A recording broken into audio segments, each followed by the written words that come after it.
Today I'm going to share with you my favourite pancake making tips. We're going to start by making thick and fluffy American style pancakes, and we're going to need 1 egg, 200 grams of self-raising flour, 250 millilitres of milk, 1 teaspoon of baking powder and a tablespoon of sugar. Mix the flour, sugar and baking powder together. I've also added a pinch of salt. Then break in the egg and give it a good mix. Keep mixing slowly and add the milk.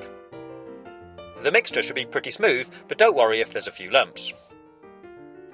Then cut off a knob of butter and heat it in a pan. Pour any excess butter into the mixture and whisk it in.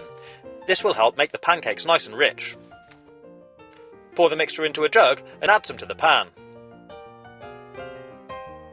When you can start seeing air bubbles in the mixture, turn it over and cook the other side. You can serve it with a knob of butter and some maple syrup. Use a metal cookie cutter to make fun-shaped pancakes.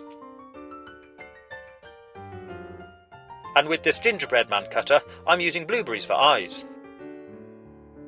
To make blueberry-style pancakes, add some blueberries to the mixture and give it a good stir. Then pour some into the pan and cook as normal.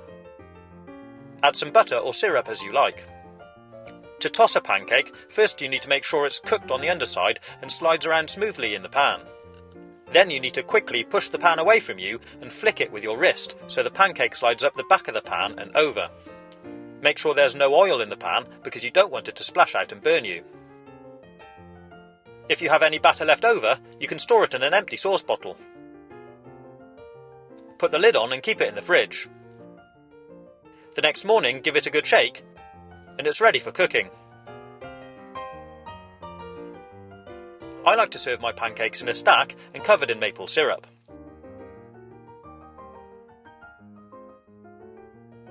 To make the thin European-style pancakes, you need to mix half a pint of milk together with an egg. Then add 125 grams of plain flour and a pinch of salt into a bowl, slowly add the milk and egg, whisk thoroughly and pour the mixture into a jug. Heat some oil in a pan and cook a nice big pancake. Once it's cooked, you could add lemon and sugar or some fruit. I'm going to cover it in a layer of chocolate spread, then slide it between the prongs of a fork and twist the fork to roll up the pancake. Cut it in half and serve it with a scoop of ice cream.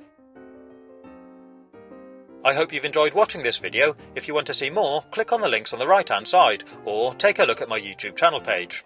Have fun, enjoy your pancakes, and thanks for watching.